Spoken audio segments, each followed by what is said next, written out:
6장 5절에서부터 9절 말씀입니다. 구약 성경 신명기 6장 5절에서부터 9절 말씀입니다.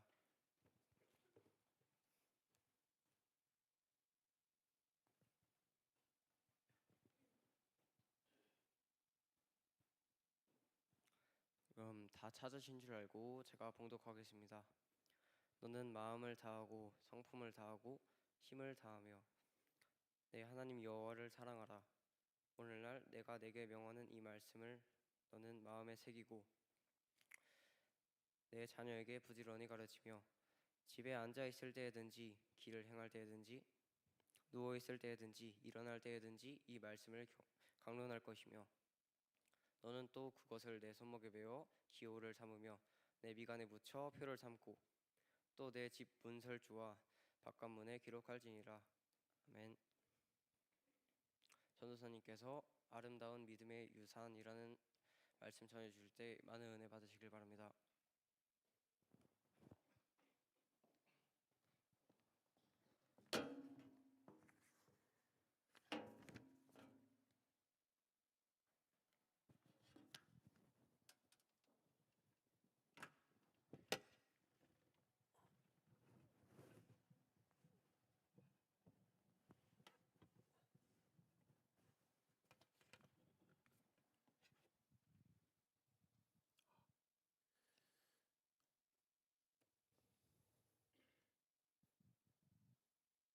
네.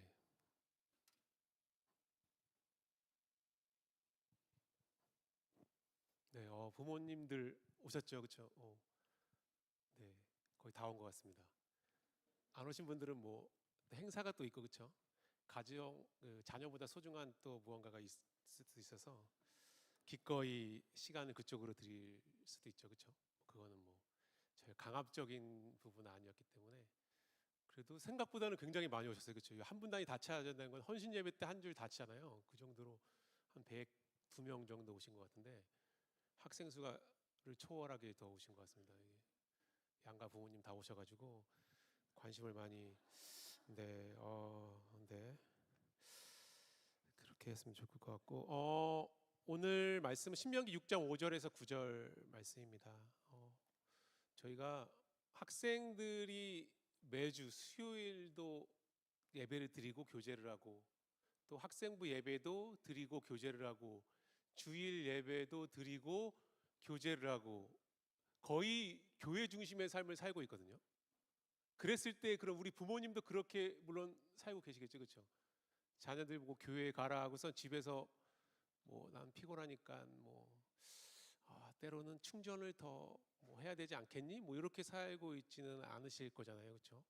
아이들은 일주일에 많은 시간을 하나님 중심에 살아가고 있고요. 근데 더 많은 시간을 가정에 있다. 이게 어떻게 보면 좀 굉장히 중요할 수 있다. 오늘 본문에 이스라엘 백성이 모세가 이제 가나안에 입성하기 전에 모압 평지에서 고별 연설을 하는 장면 중에 한 장면인데 그동안의 광야의 교회에서 많은 것들을 경험했잖아요.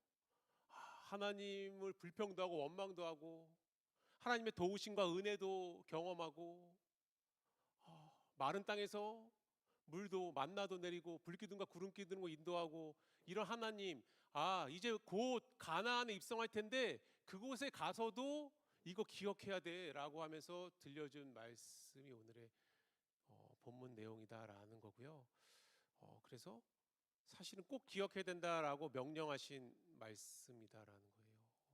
그래서 부모 초청 예배를 통해서 우리 아이들이 물론 부모님은 초청했지만 아이들이 더 하나님 안에 있었으면 좋겠다. 아이들이 더 하나님의 사랑을 깨닫고 갖가지 환난 가운데서 어려운 가운데서도 동요되지 않았으면 좋겠다. 이게 가장 큰 말씀에 전하는 목적이라 생각되어지고요. 말씀을 통해서 서로 하나님의 중심의 삶을 나누는 시간 되기를 원합니다. 오늘 본문 보면 이스라엘아 들으라 우리 하나님 여호와는 오직 하나인 여호와시니 너는 마음을 다하고 성품을 다하고 힘을 다하여 내 하나님 여호와를 사랑하라 라고 되어 있습니다. 모세가 이스라엘 백성에게 해줄 마지막 말 이거였다라는 거죠. 여호와는 오직 하나인 여호와시다. 우리 하나님은 오직 한 분뿐인 그 하나님 맞아. 그래서 너는 어떤 일이 있더라도 마음을 다하고 성품을 다하고 힘을 다하여 하나님 여호와를 사랑해야 돼라는 거예요. 이게 가장 큰 거잖아요. 이게 신약에서 동일하게 표현되어 있는 게 가장 큰 계명이야. 첫째 계명이야라고 이야기하고 있는 거죠. 마가복음 12장 28절에서 30절에 보면 서기관들이 예수님한테 묻는 거죠. 이것저것 시험하다가 예수님이 자기들이 생각했던 것과 다르게 이야기하는 것 보고 다시 한번 물었을 때에 예수님의 가장 중요한 것을 물었을 때 답변입니다. 서기관 중 한 사람이 저희의 변론하는 것을 듣고 예수께서 대답 잘하신 줄을 알고 나와 묻되 모든 계명 중에 첫째가 무엇이니까? 이들은 율법을 굉장히 중요하게 생각하잖아요. 이들은 하나님의 것들을 굉장히 중요하게 생각하잖아요. 그런 그들이 예수님께 물었습니다. 가장 중요한 게 무엇일까요? 예수께서 대답하시되 첫째는 이것이니 이스라엘아 들으라 주고 우리 하나님은 유일한 주시라 내 마음을 다하고 목숨을 다하고 뜻을 다하고 힘을 다하여 주 너 하나님을 사랑하라 하신 것이요 라는 거죠. 그러면 우리가 자녀들을 양육하고 자녀들을 성경의 말씀으로 교제하고 했을 때 가장 중요한 게 뭐냐라고 했을 때 너 하나님 사랑하는 거 네 마음에 있니? 라는 거죠. 하나님의 사랑하는 거 맞지 너? 라에서부터 가정이 시작되는 거죠. 모압 평지에서 모세가 이스라엘 백성들에게 전했던 그 가장 중요한 계명, 너 하나님 사랑하지? 이거거든요. 갖가지 어려움과 갖가지 기로 가운데서도 너가 그 환경을 이겨낼 수 있는 유일한 것, 가장 첫 번째 되는 거 하나님 사랑하지? 라고 이야기하는 거거든요. 그럼 우리 부모님들이 아이들이 잘 되길 바라잖아요. 그렇죠? 신앙적으로도 그렇지만 세상적으로 특별하게 그렇죠? 세상적으로 유독 제가 알고 있는 성산교회는 말씀 중심의 복음이 굉장히 왕성한 교회인데 불구하고 갖가지 환경에 생활하는 것들 보면 우리 부모님의 마음 가운데에 자녀들을 향한 기대의 순위는 말씀이 아닌 것 같다는 생각이 좀 많이 들었습니다. 사실은 학업이야. 실질적으로 이야기해서 물론 중요하지 않다라는 게 아니라 그거 잘해야 되는 건 물론 맞습니다. 근데 우리의 마음 가운데 더 중요한 게 있어. 첫 번째 계명 하나님을 사랑하냐라고 이야기하는 거예요. 이랬을 때 모세가 이스라엘 백성에게 연설했던 고별 마지막에 이야기했었던 그 계명이 지켜지는 순간인 거죠. 하나님이 우리에게 맡겨주신 거. 이건 하나님과의 약속이다라고 이야기합니다. 네. 세상에서 가장 헌신적인 사랑은 퀴즈는 아니니까 제가 알아서 진행해야죠. 퀴즈는 아닙니다. 선물 저기 있으니까 선물과 나와 문제와 이렇게 엮여서 뭘 상상하는 거 그런 건 아니죠. 그렇죠? 부모님의 사랑이다. 세상에서 가장 헌신적인 거 그렇죠? 세상에서 부모님의 사랑이잖아요. 그렇죠? 자녀가 아플 때나 자녀가 기쁠 때나 자녀가 사경을 헤맬 때나 언제나 자녀 곁에 있었다라는 거죠. 우리 부모님들은 자녀가 슬플 때 같이 눈물 흘리고 자녀가 기쁠 때 같이 기뻐하고 다른 사람이 내 자녀를 보고 뭐라고 했을 때 나한테 뭐라고 한 것처럼 굉장히 기분이 좋지 않다라는 거죠. 이런 사랑이 부모님들의 가장 큰 사랑이죠. 그리고 자녀를 위해 가장 많이 눈물을 흘리잖아요. 그렇죠? 자녀가 힘들 때 자녀도 눈물을 흘리지만 그 곁에서 가장 많이 눈물을 흘리는 사람 부모님이잖아요. 그렇죠? 아플 때 자녀들이 아플 때 굉장히 많이 있잖아요. 그렇죠? 온도가 10도, 20도, 30도, 36도, 5도가 36.5도가 정상이니까 그 위에 37, 38, 39, 40까지 올라가잖아요. 그러면 긴장을 하기 시작하죠. 이게 지금 새벽 1시야. 병원 통제가 안 돼. 물을 적셔서 수건으로 아이의 머리에 해주고 그때 뒤늦게 들어오는 남편이 있을 거잖아요. 그럼 남편이 안 보이잖아요. 그렇죠? 시끄럽다라고 막 조용히 좀 해라, 애 깬다, 애 지금 아프다라고 하잖아요. 그렇죠? 그때 부모님도 안 보이는 거죠. 오직 자녀, 주변에 아무것도 안 보인다. 주변에 소중한 그들도 안 보이고 오직 자녀에만 보이는, 자녀가 어떻게 이 아픈 이의 자녀 어떻게 다시 깨어날 수 있을까? 라고 이야기하는 그런 마음. 세상에서 가장 헌신적인 사랑은 부모의 사랑이다라고 생각이 됩니다. 이 사랑이죠. 근데 이 사랑과 동일한 사랑이 주님이 우리를 향한 사랑이었다라는 거죠. 요한복음 13장 34절에 새 계명을 너에게 주노니 서로 사랑하라. 내가 너희를 사랑한 것 같이 너희도 서로 사랑하라라고 하셨어요. 그 사랑을 몸소 보여주셨다라고 이야기합니다. 십자가에서 아무것도 안 보이죠. 오직 나를 위해서, 오직 우리를 위해서 십자가에 달려 죽으셨고 그 어떤 것도 보이지 않는다. 자신과 함께 했던 그 아무것도 안 보이고요. 오직 우리의 죄를 위해서 십자가에 달려 죽으셨다라는 거죠. 그렇죠? 가장 헌신적인 사랑이다. 이 사랑이 부모님의 사랑과 맥을 같이 하고 있는 거죠. 그러니까 오늘 본문에도 하나님을 사랑하고 그 사랑한 너희가 자녀에게 이렇게 이야기하고 있는 거죠. 우리 부모님들의 사랑이 예수님의 사랑과 맥을 같이 하고 있음을 알 수 있습니다. 네. 아이가 아플 때 우리는 그렇지 않을 수도 있어요. 근데 하도 아프니까 어떤 사람이 이렇게 이야기했대요. 벽에다가 성경 말씀을 써보자 라고 하니까 아이가 편안하게 잠들 수 있었다라고 이야기합니다. 말씀의 능력이잖아요. 헌신정이 그 사랑을 있는 그 말씀의 능력, 이 말씀이 우리 가운데 역사하는 거죠. 부적은 아니지만 그 정도로 이 말씀에 대해서 소망하여지고 말씀에 대해서 이 자녀에게 함께한다라고 해서 그 마음들이 실제로 역사한다라는 걸 알 수 있고요.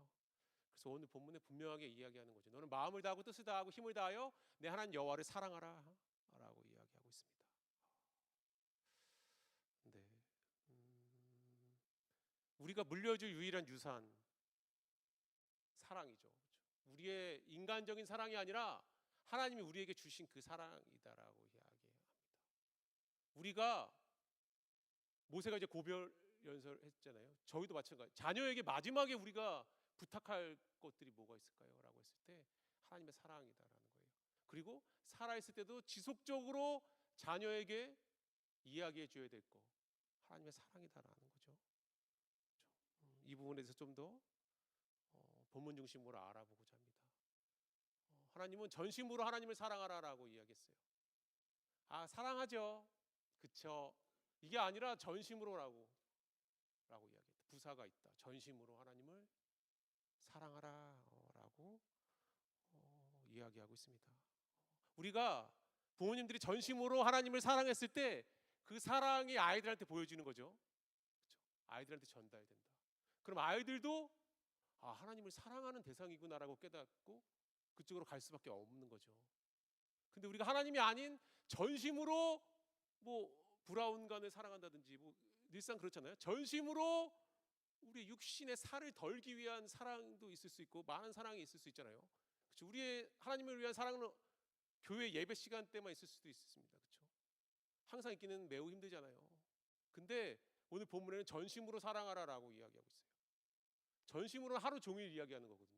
매 순간, 모든 순간 하나님을 사랑해라고 이야기하고 있는 거거든요. 네. 우리가 예배의 중심의 삶을 살 때, 우리가 기도하는 모습의 기도의 삶을 살 때, 우리가 하나님의 말씀으로 나누고 격려하고 위로하는 삶을 살아갈 때, 전심으로 하나님을 사랑하는 삶을 살 때 이것을 자녀가 보게 된다는 거예요. 그렇죠? 그럼 이게 우리가 남겨질 유산이다라는 거예요. 너 교회에서 좀 배운 거 없니? 이렇게 물을 게 아니죠, 그렇죠? 교회에서 거기 가면은 그 김현정 권사님 있다더라, 거기 물어보면은 좀 해결 받을 수 있을 거야. 거기 새로운 선생님 부임했다는데 올해 그분이 지난번 내 목자였거든. 거기 가서 물어봐라. 야, 이런 게 아니라 우리가 전심으로 하나님을 사랑하는 것들을 보여주면 아이들이 하나님을 사랑하게 된다라는 거죠. 이것은 예배와 삶을 구분되어지는 이야기가 아니다라는 거예요. 교회에서뿐만 아니라 우리 삶에서 전심으로 하나님을 사랑하고 있니라고 우리에게 묻고 있습니다. 5절에 보면 이렇게 이야기하죠. 마음을 다하고 뜻을 다하고 힘을 다하여 내 하나님 여호와를 사랑하라. 마음을 다하고 성품을 다하고 힘을 다하여, 뜻을 다하라고도 되어 있기도 합니다. 마음을 다하고 성품을 다하고 힘을 다하여. 마음을 다하고라는 것은 전인격적이잖아요. 영적인, 또 감성적으로, 또 인격적으로 하나님을 사랑하는 그 마음을 이야기하죠. 그리고 뜻을 다하여 전 삶을 바쳐서라고 이야기합니다. 그리고 힘을 다하여 내가 전력으로 이렇게 하나님을 사랑해야 돼라고 이야기하는 거죠. 그러면 전심으로 하나님을 사랑하고 있니라고 물는 거죠. 이렇게 살아야 돼. 우리의 모습은 광야에서 우리를 지키고 우리를 애굽 땅에서 인도하였던 그 하나님 알지? 이 하나님을 아는 것 같이 전심으로 하나님을 사랑해야 돼라고 이야기하고 있어요. 그러면 우리 부모님들 이런 삶을 살아가고 있으시죠, 그렇죠? 네, 그렇게 하니까 오늘 이 자리에 왔잖아요, 그렇죠? 여러 가지 토요일 주말에 너무나 바쁘잖아요, 그렇죠? 내일 주일이기 때문에 내일은 일단 주일 이꼴 교회라고 이제 딱 머리에 각인되어 있기 때문에 토요일 이꼴 약간 그래도 뭐 충전해야 주일 예배 드리지 뭐 이런 마인드가 있잖아요. 그렇죠? 근데 그럼에도 불구하고 이곳에 나오셨다. 전심으로 하나님을 사랑하고 있는지 묻고 있습니다. 이 전심으로 될 수 있는 것은 우리의 감성과 이성을 넘어서 하나님의 약속이죠. 이 약속이 내 안에 있을 때 전심으로 하나님을 사랑할 수 있다라고 이야기합니다. 네. 마태복음 22장 이하에도 동일하게 이야기, 마가복음에 있었던 이야기와 동일하게 이야기가 나와 있습니다. 예수께서 사두개인들 대답할 수 없게 하셨다함을 바리새인들이 듣고 모였는데 그 중에 한 율법사가 예수를 시험하여 묻되 선생님이여 율법 중에 어느 계명이 크니까? 예수께서 가라사대 내 마음을 다하고 목숨을 다하고 뜻을 다하여 주 너 하나님을 사랑하라 하셨으니 이것이 크고 첫째 되는 계명이요 라고 되어 있는 거죠. 하나님의 사랑은 우리 자녀에게 물려줄 수 있는 최고의 유산이다라고 이야기하는 거죠. 물론 우리가 가진 물질도 많기 때문에 물질도 충분히 물려줄 수 있잖아요. 그렇죠? 근데 없어진다. 소진된다. 어느 날 다 쓴다. 근데 하나님의 사랑은 없어지지 않는다. 여상하다라는 거죠. 언제나 그 자리에 있다. 물려줄 게 뭐냐고 했을 때 하나님의 사랑이다라고 이야기합니다. 이것을 전심으로 사랑하고 있니라고 묻고 있습니다. 우리 자녀에게도 묻잖아요, 성경은. 그렇죠? 잠언서 23장 22절에 너 나온 아비에게 청종하고 내 늙은 어미를 경히 여기지 말라라고 이야기하고 있습니다.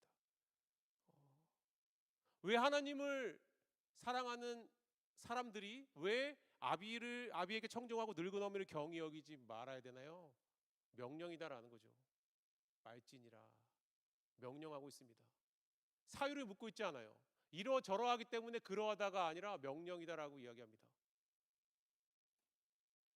우리 자녀들도 마찬가지죠, 사실은. 그렇죠? 우리가 갓 태어났을 때 생각은 안 나겠지만, 그렇죠? 무조건 부모님이 필요할 수밖에 없어요. 조건이 부모님 없으면 아무것도 안 되거든요. 그러다가 하나둘씩 세상을 알게 되면서 어떤 마음이 드냐면 내가 알고 있는 거를 부모님한테 보여줘야지. 유치원 때 뭐 재롱잔치 초대하고 학교에서 행사했을 때 부모님 안 오면 또 섭섭하고 막 이러잖아요. 그러고 나서 어느 순간 부모님보다 더 많이 알게 되는 순간이 온다. 그때 드는 생각, 이제 부모님 안 왔으면 좋겠는데, 이것도 모를까? 이거 왜 그러시지? 뭐 이렇게 마음이 들기도 하잖아요. 근데 하나님이 우리에게 이야기하고 있는 것은 아비에게 청종하고 늙은 어미를 경히 여기지 말라라고 하십니다. 부모님께 순종하라라는 거죠. 부모를 공경하라라는 거죠. 이것이 명령이야라는 거예요. 사유가 필요 없다. 많이 알고 적게 알고 어떤 지식의 분량의 길이의 측정이 아니야. 하나님은 이렇게 이야기하셨어라고 이야기합니다. 부모에게 전심을 다해 하나님의 사랑하라 하셨듯이 자녀에게 부모를 공경하라 하시는 거예요. 이렇게 사는 게 하나님의 합당한 삶이다라고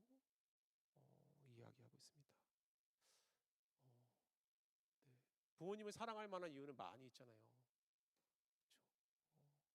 성장 과정에서 부모님 필요하다가 어느 순간 필요 없게 되는 그게 아니라 항상 부모님은 우리가 공경받을 만한, 우리 공경해야 될 대상이다라고 성경은 이야기하고 있죠. 어, 구멍난 신발을 신고 다니는 어떤 아이의 이야기인데, 제가 어제 이제 유튜브를 쭉 보면서 물론 전심을 다해 하나님을 사랑하는 마음으로 유튜브를 본 거예요. 뭐 다르게 해서 본 게 너 공부해라야 뭐 성경 좀 봐라 하고 내가 유튜브를 본 게 아니라 이 전심을 다하는 마음으로 하나님의 사랑을 어떻게 하면 더 깊게 알 수 있을까 하는 마음으로 본 거기 때문에 오해는 없어야 되는데, 구멍난 신발을 신고 다니는 아이가 있었어요. 근데 엄마가 사실 이제 외국인이죠. 외국인인데 신발 하나 사줬습니다. 근데 그 신발을 신고 다니지 않아요. 왜? 이 신발이 다 떨어질 때까지 더 신을 수 있으니까. 밑창이 없어질 때까지 이 신발 신을 수 있으니까. 왜? 부모님의 모습을 보니까 쉽게 신발을 바꿔 신을 수가 없는 거죠. 그렇죠? 그리고 계속적으로 이야기하는 거. 부모님은 나를 위해서 대학도 가지 않았어요. 라고 이야기합니다. 왜? 어려서부터 시집을 왔기 때문이거든요. 그리고 부모님은 나 때문에 하고 싶은 것도 다 못했어요. 라고 이야기하는 거예요. 그리고 나서 근데 부모님한테 감사해요. 라고 이야기합니다. 이유는 부모님 때문에 내가 태어났잖아요. 라고 이야기합니다. 나와 내 동생이 부모님 때문에 태어났잖아요. 물론 부모님은 나에게 해줄 게 없어요. 할 줄 아는 것도 변변치 않고요. 이 생활 가운데에 일을 해서 돈을 번다라는 것도 크게 쉬운 일은 아니다. 그리고 아버지도 매우 편찮으시다라는 거죠. 그래서 얘가 할 수 있는 거, 삶에서 기쁨을 느끼고 부모님께 늘 감사하다. 왜? 그래서 내가 태어났잖아요. 라고 이야기하는 거죠. 그러면 우리가 부모를 공경해야 되는 이유는 하나님의 명령이기도 하지만 우리를 하나님을 만나게 하셨던 그 분이다라는 거예요. 가장 큰 거죠. 사실은 그 어떤 것도 바꿀 수 없는 거다라는 거죠. 부모님 우리를 하나님을 만나게 해주셨어라고 이야기하는 거예요. 이 마음이 우리의 마음이겠죠, 그렇죠? 아닌가요? 네. 용돈 용돈 다 떨어졌는데 뭐 용돈 언제 주나? 뭐 이런 ATM기 대우하는 건 아니잖아요, 그렇죠? 부모님이 그런 분은 아니잖아요. 그냥 있는 것만으로도 우리는 굉장히 감사할 수 있다라고 이 소녀는 이야기하고 있습니다. 네. 잠언서 15장 20절에 보면 지혜로운 아들은 아비를 즐겁게 하여도 미련한 자는 어미를 업신 여기느니라. 그렇죠? 우리가 부모님을 우습게 여길 만한 이유는 단 하나도 없다. 그렇죠? 나보다 좀 부족해 보이는데요. 그건 너가 생각했을 때 아니니? 한 부분을 보고 이야기하는 거 아니니? 그런 거죠. 그렇죠? 하나님은 부모를 공경해라고 이야기하고 있습니다. 하나님의 사랑을 받은 사람은 전심으로 하나님을 지속적으로 사랑해야 되고요. 또 우리 자녀들은 하나님의 사랑을 받고 있다면 부모를 공경해야 돼라고 이야기합니다. 이것이 첫째 계명이다라고 이야기하고요. 하나님 우리에게 주시는 믿음의 유산이야라고 이야기합니다. 그리고 둘째는 자녀를 부지런히 가르쳐라고 이야기하는 거죠.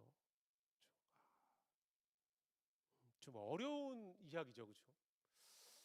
오늘날 내가 내게 명하는 이 말씀을 너는 마음에 새기고 내 자녀에게 부지런히 가르치며 집에 앉아 있을 때든지 길에 행할 때든지 누워 있을 때든지 일어날 때든지 이 말씀을 강론할 것이며 항상 가르쳐라라는 거거든요. 네. 그럼 이렇게 가르치려면 우리 삶이 하나님과 맞닿아 있어야 될 수밖에 없다라는 거죠. 가르쳐라. 저 이번에 기말고사 때 10점 떨어졌어요. 야, 내가 그뜻 말고 저 옆쪽 학원 가라고 했잖아. 인간그대가 그 옆에 있는 새로 온 그 선생님 얼마나 좋은데 거기 가라고 내가 했지. 이걸 가르치라는 게 아니야. 아이가 성적이 떨어졌어. 부족해 했을 때 우리가 가르치는 거 인터넷 검색해가지고 옆집 아무개한테 물어가지고 가장 좋은 양질의 서비스를 제공하는 학원을 찾는 게 아니라 말씀으로 이 아이를 위로해라. 하나님이 너에게 지금은 부족하지만 더 크게 너에게 뜻하는 바가 있고 더 너를 쓰실 거야 라고 말씀으로 이 아이를 가르쳐야 되는 거죠. 세상에 아무개가 하는 거와 똑같이 이 학원 가면 이 선생님을 만나면 그게 아니라 이 말씀을 들으면 우리가 가져가야 될 것이다라는 거죠. 그렇죠? 우리의 아이에게 성적이 떨어지게 하는 이유는 뭐 열심히 한 전제겠죠, 그렇죠? 공부를 안 했는데 성적이 떨어진 건 당연한 거죠, 그렇죠? 뭐 공부를 안 했는데 예배만 들으니까 성적이 20점 올랐어요. 그걸 하나님이 원하는 방법이 아니에요, 그렇죠? 하나님이 원하는 방법이 아니잖아요. 열심히 했는데 불구하고 성적이 떨어질 수 있잖아요, 그렇죠? 떨어질 수 있어. 근데 그 아이들에게 우리가 무슨 얘기를 해줘야 되냐라는 거죠. 좋은 학원을 우리가 골라줘야 되냐? 공부 방법을 찾아서 알려줘야 되냐? 아니다. 하나님이 하나님에 대해서 이야기해 줘야 되는 거죠. 하나님이 너의 뜻하는 바가 분명하게 있을 거야. 라는 거죠. 그러고 나서 하나님을 의지하고 난 다음에 그 이후의 것들을 찾아주는 게 맞는 거겠죠. 그렇죠? 이런 삶이다라는 거예요. 그래서 늘상 자녀를 부지런히 가르치다 라고 이야기. 우리 일상에 대해서 이야기하는 거죠. 일상 어떻게 우리가 가르쳐야 되는지. 네. 부지런히 가르쳐라라고 이야기하고 있습니다. 그렇죠? 앉아 있을 때든지 길에 생활할 때 누워 있을 때든지 우리 누우면 TV 보잖아요. 사실 TV 가장 편한 자세로 저도 가장 편한데 뭐 이렇게 보는 게 편하지만 그때도 우리가 기억해야 될 거 자녀를 가르쳐라라고 이야기하는 거죠. 우리 마음 가운데 늘상 자녀가 있어야 된다라는 거예요. 그때 자녀가 하나님을 사랑하게 되고 하나님을 알게 되고 하나님 편으로 돌아가게 된다라고 이야기하는 거죠. 너는 왜 믿음이 없니? 그렇게 이야기할 게 아니라 내가 부지런히 하나님의 말씀을 가르치고 있는지 먼저 생각해 봐야 되는 거죠. 그럼에도 불구하고 그렇지 않다라는 것은 그때 이제 이야기해야 될 부분이지만 우리가 그렇게 하고 있는지 하나님은 이렇게 하라라고 이야기하는 거죠. 내가 내게 명하는 이 말씀을 너는 마음에 새겨라라고 이야기하면서 자녀를 부지런히 가르쳐야 돼라고 이야기하고 있습니다. 세상을 부지런히 가르쳐라 하지 않았다라는 거죠. 네. 우리에게 말씀으로 아이를 양육해야 될 사명을 주셨다라고 이야기합니다. 교회 생활 잘 못하는데 뭐 교회에서 뭐 해줘야 되는 거 아니야? 물론 맞는 이야기지만 그와 더불어 너희는 부지런히 가르쳐야 돼라고 이야기하는 거죠. 네. 이랬을 때 우리의 믿음의 유산을 자녀에게 있게 할 수 있어라고 이야기합니다. 왜? 하나님의 말씀은 살아 역사하거든요. 하나님의 말씀은 우리 가운데에 갖가지 능력을 보여주시거든요. 우리 가운데 함께하는 것은 하나님의 말씀이다라고 이야기하는 거예요. 히브리서 4장 12, 13절에 하나님의 말씀은 살았고 운동력이 있어 좌우의 날선 어떤 검보다 예리하여 혼과 영감이 관절과 골수를 찔러 쪼개기까지 하며 마음의 생각과 뜻을 감찰하나니. 말씀의 능력이죠. 반드시 치료의 역사가 일어나. 말씀은 반드시 운행해서 역사해라고 이야기하는 거죠. 지으신 것이 하나라도 그 앞에 나타나지 않음이 없고 오직 만물이 우리를 상관하시는 자의 눈앞에 벌거벗은 것 같이 드러나느니라. 말씀은 반드시 역사한다라고 이야기합니다. 우리에게 네.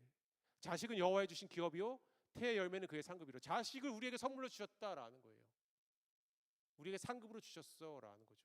그럼 그 자식에게 우리에게 준 자식에게 상급으로 선물로 준 자녀에게 부지런히 가르쳐야 돼라고 이야기하는 거죠. 그때 믿음의 유산이 아이들에게 전달될 수 있다라고 이야기합니다. 교회에서는 예배드리고 교제하고 양육하고 교회 울타리 안에서 있게 하고 집에서도 마찬가지로 하나님의 말씀을 내가 먼저 사랑하고 아이에게 부지런히 가르치고 앉아있을 때나 누워있을 때나 여상이 가르쳐야 돼라고 이야기하고 있습니다. 왜 우리 아이는 믿음이 약하지?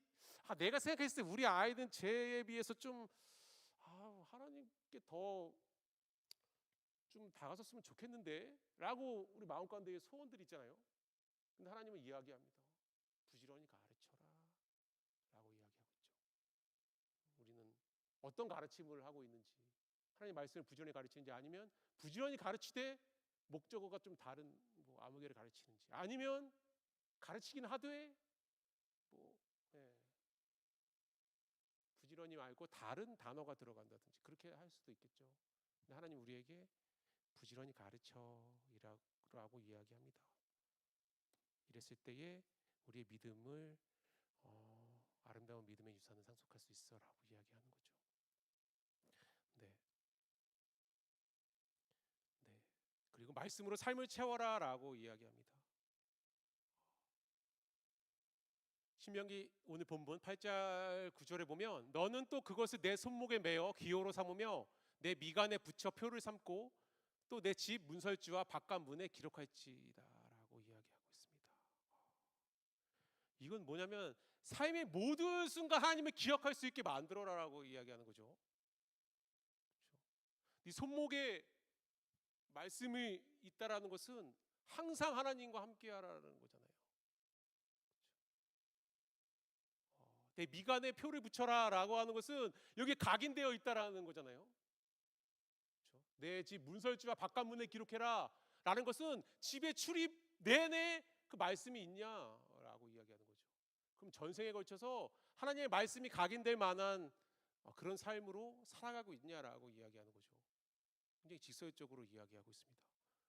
삶의 모든 것에서 하나님을 기억해야 할 만하게 하고 있냐라는 거죠. 네. 집에 가면 이 벽에 액자 천망지망 뭐 이렇게 붙어 있을 거잖아요. 그렇죠? 다른 게 붙어 있지는 않겠죠. 그렇죠?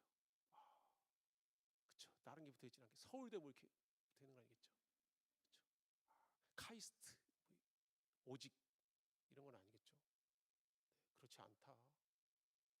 그렇게 되어 있니라고 이야기하고 있다. 이 말씀으로 삶 내내 채워지고 있어라고 이야기하고 있어요. 이 가정 가운데 말씀이 중심이야? 라고 우리에게 묻는 거죠. 네. 이게 이스라엘 유대인들이 매주자라고 해서 문 앞에 이제 부착하고 있는 하나님의 말씀이에요. 출입을 하는 모든 곳에 하나님의 말씀을 부착하는 그런 문화가 있다라고 이야기합니다. 우리도 출입하는 곳에 부착은 하잖아요. 칠판, 화이트보드 칠하고 오늘 7시에 마트에 가서 뭐 감자를 사고 이런 건 다 충분히 우리가 하지만 뭐 8시에 뭐 누구를 만나서 뭐 영화를 보고 다 적지만 근데 하나님의 말씀이 거기에 있냐라고 있는 거죠. 각인될 만하게 우리 삶 영역에 전생 전 삶의 울타리 안에 말씀이 함께 항상 있니라고 이야기하는 거죠. 네 손목에, 네 이마에, 네 문에 문설주와 집 문에 있니라고 이야기하는 거죠. 그렇지는 않을 좀 어려운 이야기죠, 그렇죠? 또 이야기할 수 있죠. 저희 집에 전세라서 이거 붙여도 되는지 모르겠어요. 그 얘기가 아니잖아요, 그렇죠? 그 얘기라는 게 아니잖아요, 그렇죠? 네, 제가 나중에 뭐 집 분양 받으면 뭐 그때 그런 이야기가 아니라 늘상 집안에 말씀이 함께할 수 있는 조건으로 형성되어 있니라는 거죠. 핸드폰을 보더라도 바탕화면에 뭐 할 수 있잖아요, 그렇죠? 근데 이 말씀이 딱 있으면 너무 좋겠죠. 그렇죠? 아니면 하나님을 뭐 좀 더 은혜에 거할 수 있게 어떤 사진으로 표하면 더 좋겠죠, 그렇죠? 그러다가 제 바탕화면을 뭐 검색하는 분은 없겠죠, 네, 네, 그럴 줄 알고 제가 바탕화면을 삭제했습니다 오기 전에. 혹시 쟤는 저렇게 말하고 뭐가 바탕화면에 있을까? 그렇게 생각하진 않겠죠. 네, 말씀을 삶에 채우라라고 이야기하고 있다라는 거죠. 출애굽기 13장 16절 이것으로 내 손에 기호와 내 미간의 표를 삼으라. 여호와께서 그 손의 권능으로 우리를 애굽에서 인도하여 내셨음이라 할지니라. 각각 곳곳에 나와 있다. 손목에 이마에 각인될 정도로 네 하나님의 말씀 하나님과 함께한 그 흔적들을 항상 삶 가운데 있어야 돼라는 것들이 각 곳에 있다라는 거죠. 출애굽기에서는 우리를 애굽에서 인도하여 내셨음이라 할지니라. 그 감사하니까 그것을 잊지 않기 위해서 또 삶에 치우치면 그거 잊어버리니까 나와 가장 함께 할 수 있는 거 손목은 항상 함께 있잖아요. 뭐 늘상 손으로 하는 거니까 모든 것들을. 그렇죠? 그럼 이 손목에 또 이마에 문의 출입에 있어? 라는 거죠. 그거 부처라가 아니라 그 정도로 삶의 모든 영역에 하나님의 말씀과 함께하고 있어라고 우리에게 이야기하고 있다는 거죠. 그렇죠? 그리고 이 말씀으로 자녀를 축복해야 된다라고 이야기합니다. 민수기 6장 22절 이하에 보면 여호와께서 모세에게 일러 가라사대 아론과 그 아들들에게 고하여 이르기를 너희는 이스라엘 자손을 위하여 이렇게 축복하여 이르시되 여호와는 내게 복을 주시고 너를 지키시를 원하며 여호와는 그 얼굴로 내게 비추사 은혜 베푸시기를 원하며 여호와는 그 얼굴을 내게로 향하사 평강 주시기를 원하노라 할지니라. 그들은 이같이 내 이름으로 이스라엘 자손에게 축복할지니 내가 그들에게 복을 주리라. 복은 위에서 아래로 흘러내리는 거잖아요. 그렇죠? 부모님이 자녀에게 충분히 축복할 수 있다. 그렇죠? 가장 어려운 거죠. 저도 잘 할 수 없잖아요. 큰 소리는 잘 치지만 축복은 좀 어렵다 사실. 야 왜 이렇게 했어? 라는 굉장히 쉽잖아요. 그렇죠? 아무 생각 없이 내뱉을 수 있으니까. 근데 축복을 하려면 또 내가 말씀 안에 없으면 야 너는 뭐 하나님이 잘해주실 거야 이렇게 축복할 수는 없잖아요. 그렇죠? 근데 뭔가 좀 이렇게 하나님 우리에게 들려주시는 사랑의 메시지 정도는 전달돼야 되잖아요. 그럼 우리가 말씀 안에 없으면 축복도 어렵다 사실. 그렇잖아요. 근데 하나님은 우리에게 이야기하고 있는 거죠. 그 유산 물려줄 수 있니라고 이야기합니다. 네. 충분히 우리는 할 수 있는 거죠. 그렇죠? 부모의 입장에서 자녀를 바라봤을 때, 또 자녀 입장에서 우리 부모님을 생각했을 때 모든 것들의 결론의 첫 번째는 네 하나님을 사랑하고 있어라고 이야기하고 있는. 너는 마음을 다하고 뜻을 다하고 힘을 다하여 내 하나님 여호와를 사랑하라. 이때 가능한 거야. 이러면 네가 하나님을 사랑하면 전심으로 사랑하면 아이들이 너를 보고 너의 삶을 보고 하나님을 사랑하는 마음이 생길 거야. 그 삶의 각가지 영역에서 하나님을 가까워질 수 있을 만하게 삶의 모든 영역에서 말씀으로 중심의 삶을 살아갈 때 네 자녀도 그렇게 살 수 있을 거야라고 이야기하고 있는 거죠. 그랬을 때 하나님은 그 말씀이 자녀에게 역사하셔서 우리가 생각하지 못한 것들을 하나님은 보여주신다라고 이야기합니다. 우리 자녀를 키울 수 있는 방법은 지식의 길이가 아니다. 메이저 대학에 들어가는 게 아니다. 그보다 더 중요한 거 하나님의 말씀이 항상 같이 있니라고 이야기하는 거죠. 우리에게 학업을 주시고 우리에게 진로를 주시고 우리에게 결혼하게 하시고 우리에게 그 어묵의 직장을 갖게 하시고 이후의 삶을 살아가게 하시고 모든 이유 중에 기억해야 될 첫 번째 하나님은 사랑하고 있니? 라고 묻는 거죠. 각가지 기로에서 점검해야 될 첫 번째 포인트 하나님을 사랑하고 있어 라는 거죠. 이게 없이 이루어지고 있는 모든 것들은 하나님이 뜻한 바 아니야. 너 생각이야. 설령 그게 세상 가운데 빛난다 하더라도 그것은 하나님이 원하는 거 아니야 라고 이야기하는 거예요. 우리가 꼭 기억해야 될 거, 우리가 전해줘야 될 거 수십억의 유산이 아니라 가장 좋은 곳에서 평안히 살 수 있는 그 안락한 삶이 아니라 이 말씀이다라고 이야기. 하나님의 사랑이야. 그랬을 때 이것이 꼭 기억해야 될 만한 믿음의 유산이 될 수 있어라고 이야기합니다. 우리는 어떤 자녀에게 어떤 마음으로 또 하나님을 대한 사랑을 어떤 마음으로 삶 가운데에 자리매김하고 있는지 생각하면 좋겠고, 여기 모인 학생부 모든 분들은 늘상 예배 중 이 시간에 왔다는 것 자체만으로 전심으로 하나님을 사랑하는 거 아니겠습니까? 어떤 게 사랑입니까 도대체? 이 시간에 충분히 자녀를 위해서 난 시간을 낼 수 있어. 하나님 중심에서 이렇게 전심으로 사랑하는 거죠. 그렇죠? 그리고 각가지 이 삶의 울타리에서 하나님만 생각할 수 있게 이게 프로그램이 되어 있습니다. 딴 데로 갈 수가 없어. 이렇게 잠깐만 바쁜데 목장모님 목장모님 연기됐다라고 연락 왔잖아요. 그렇죠? 6시 30분인데 7시로 연기됐다라고. 저 6시 끝나니까 충분히 갈 수 있다. 이 자리에서 2시간 더 진행되잖아요. 그렇죠? 이 시간을 삭제했어요. 이 순서에. 그런데 그 가운데 늘상 하나님만을 바라볼 수 있게 되어 있다. 그럼 이때 하나님을 바라보는 귀한 시간 됐으면 좋겠고, 우리 일상 가운데서도 늘상 하나님이 중심이 되어서 하나님만 찬양하고 믿음의 유산 하나님의 사랑을 우리 자녀에게 전해 주어서 우리 자녀가 하나님 안에 공고히 자리 잡고 그리고 하나님의 명령을 순종하고 그래서 하나님의 나라가 확장되어진 일에 귀히 쓰임 받는 우리의 부모님과 학생들이 되기를 주님의 이름으로 축복합니다. 기도하시겠습니다. 하나님 감사합니다.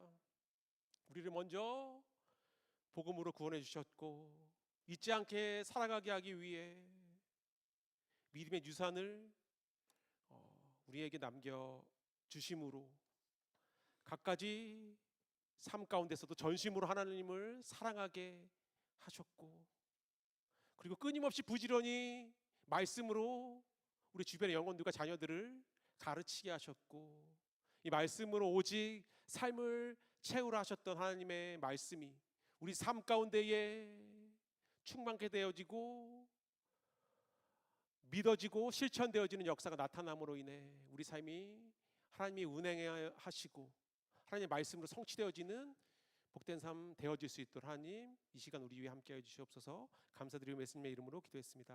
아멘.